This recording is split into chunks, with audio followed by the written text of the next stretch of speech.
I remember when I was first learning how to do royal icing, I was wondering, I don't understand 5-second consistency, 10-second, 15-second consistency, and math and sense of time is not my strong suit, so I'm gonna break it down for you today to make it a little simpler if you're a beginner of the different royal icing consistencies. And as you can see, I have baby joining us today. He's sleeping, so that's why I'm wearing him. And if you can't tell, I'm a mom to young ones. I brought some examples to show you the different types of consistency. So this is hair wash, body wash, and you can see kind of the consistency, and I'll do a zoom in closer. And then we have butt paste. You can also use toothpaste if you haven't used butt paste in your life. And it's clean, by the way. I'll show an example of that. And then this is just like an oatmeal ointment. And I'm gonna use these examples today to show you the different types of royal icing consistency that you'll need for your sugar cookies. Okay, so I'm going to show you the different types of consistencies with royal icing. Here I have my nata cookie. This is great if you want to practice on a cookie before, or if you want to practice royal icing before you start decorating your cookie. So, and as I mentioned before, these are all clean, but so we're going to go over each product first. So this is just a body wash.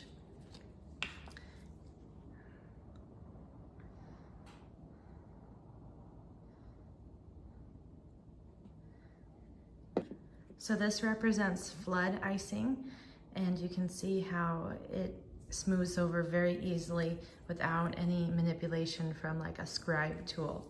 And then we have diaper paste. This is clean, by the way. You can also use toothpaste as a visual.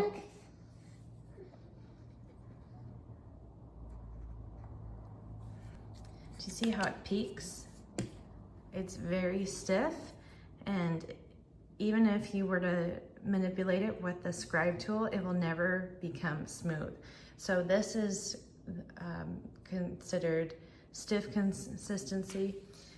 And then here we have just the ointment. This has soft peaks too, but you can still manipulate it so it can be smooth. Again, this would be your flood consistency icing. This would be your stiff consistency icing for, let's say, flowers or even lettering. And then this is your medium consistency for, you could do outlines or different style decor. Alright, so let's get started with our ingredients, what we need, and that is just some powdered sugar, meringue powder, corn syrup, water, and white food coloring. So for this recipe, you'll need 4 cups of powdered sugar. And this, I'd like to show you guys, is actually a 2-cup measuring cup. So it's perfect. It's a great time saver. I can link to the description, or link to this in the description box below. Okay, so it really helps to sift your icing before you put it in. But for time's sake, I'm wearing a baby, it's gonna be a little hard. So I'm just gonna do it as is. So here's doing my best with what I have. So 2 cups.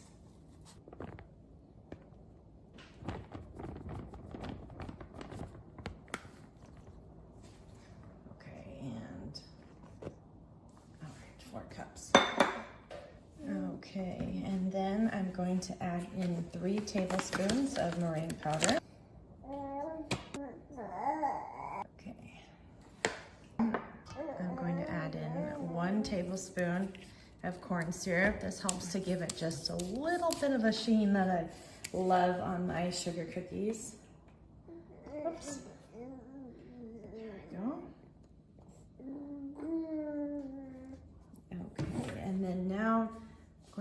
gradually add in the water. So I just warmed up some water in the microwave, and I just added one tablespoon at a time. And depending on the time of year, like what season it is for me, I might use more or less water, just depending if it's the summer or winter and it's more or less humid. So the key is to just slowly add it in.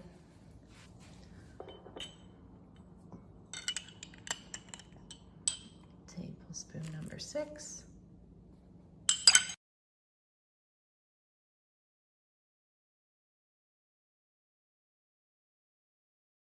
Okay, so when I see it come to this state where it's still pretty rough and there's still bits of powdered sugar, it's not completely blended, this is when I add in my food coloring.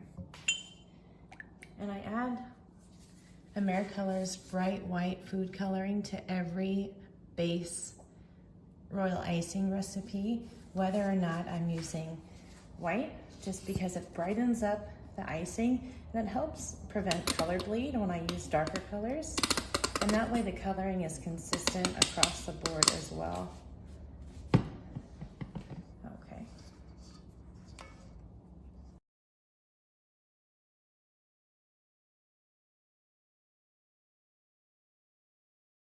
So for the base icing, you want it to be that thick toothpaste consistency.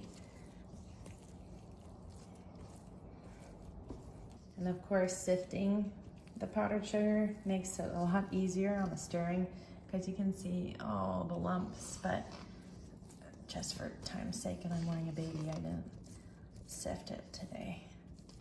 Okay, so I've stirred it well, and we have that thick toothpaste consistency that we were looking for. So if you like the seconds method to figure out your consistency, you can put on a timer and or count just 1,000, 2, 1,000, you know, as you thin out your icing. Okay, so now that this has come together, just for ease, we are going to go over our flood,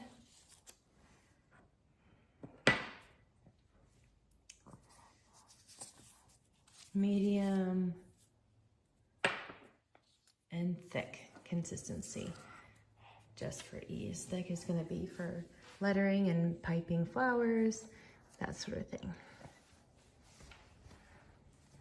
So since this is our base royal icing layer, I don't need to do anything to it. This is that toothpaste layer. This is going to go inside the medium consistency category.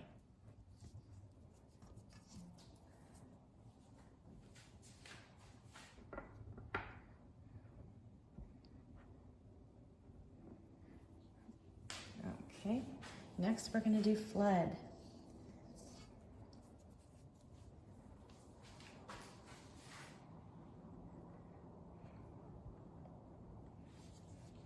So let me put this over here.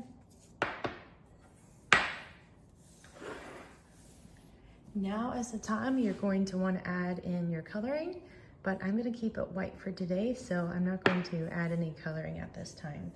And I love this teeny little spray bottle I got from Amazon, and this is how I thin out my icing.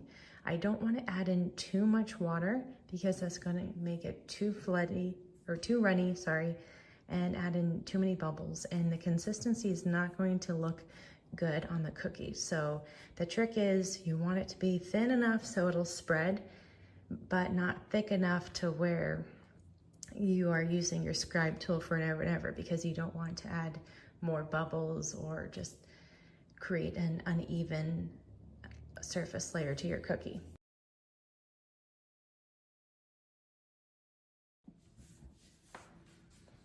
Okay, so I have reached the consistency. I used about 25 sprays of water. It's nice and smooth, and it quickly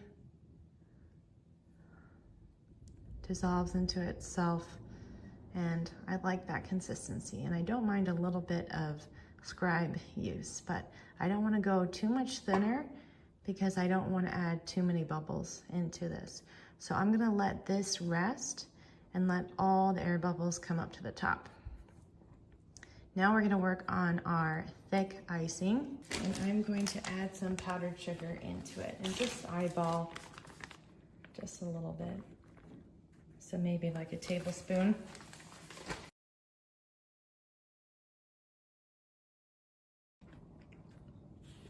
And like the butt paste I showed earlier, it is really thick, so it's gonna hold its shape for when you pipe flowers or lettering.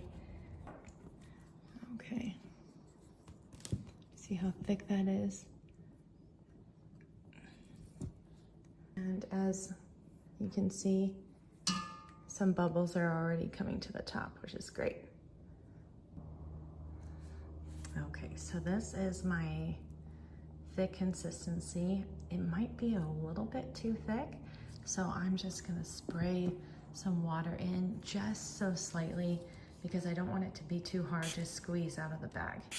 But the great thing about these bags, they come in a pack of like 400, so don't feel bad if you have to cut open the bag and start over. Okay, so I have put all the icing consistencies in their bag. I'm ready to cut. I've already cut the thick, but I'm gonna cut the flood and the medium, and then we're gonna decorate a cookie together. Okay, so I am gonna first start with my outline. So what I do is I find the seam. There's a seam on either side.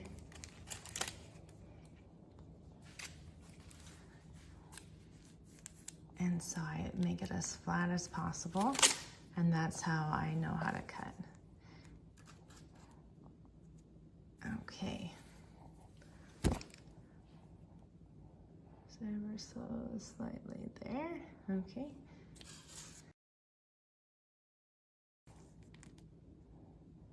Perfect.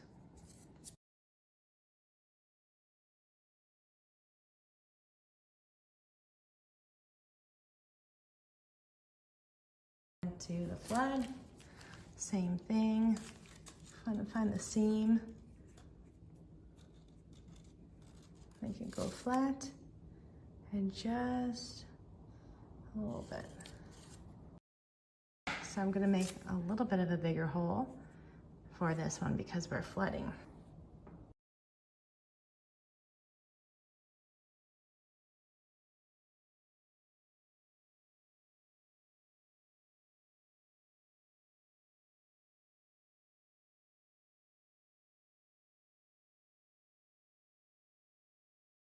All the icing because that can create an uneven surface and it won't be smooth, and it can also stir up some more bubbles. So just gently closing in any empty gaps. Okay, so here we are. We have a nice flat cookie, so we can let that dry. Now I can show you how we can pipe any lettering. I'll just put that off to the side, and be careful not to move your cookie too much because you don't want to mess up the drying process.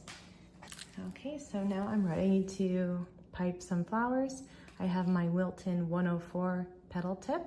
We're gonna start with the wide side down. It has a little teardrop, if you can see. So the wide part of the teardrop, we're gonna put that down when we do our petal.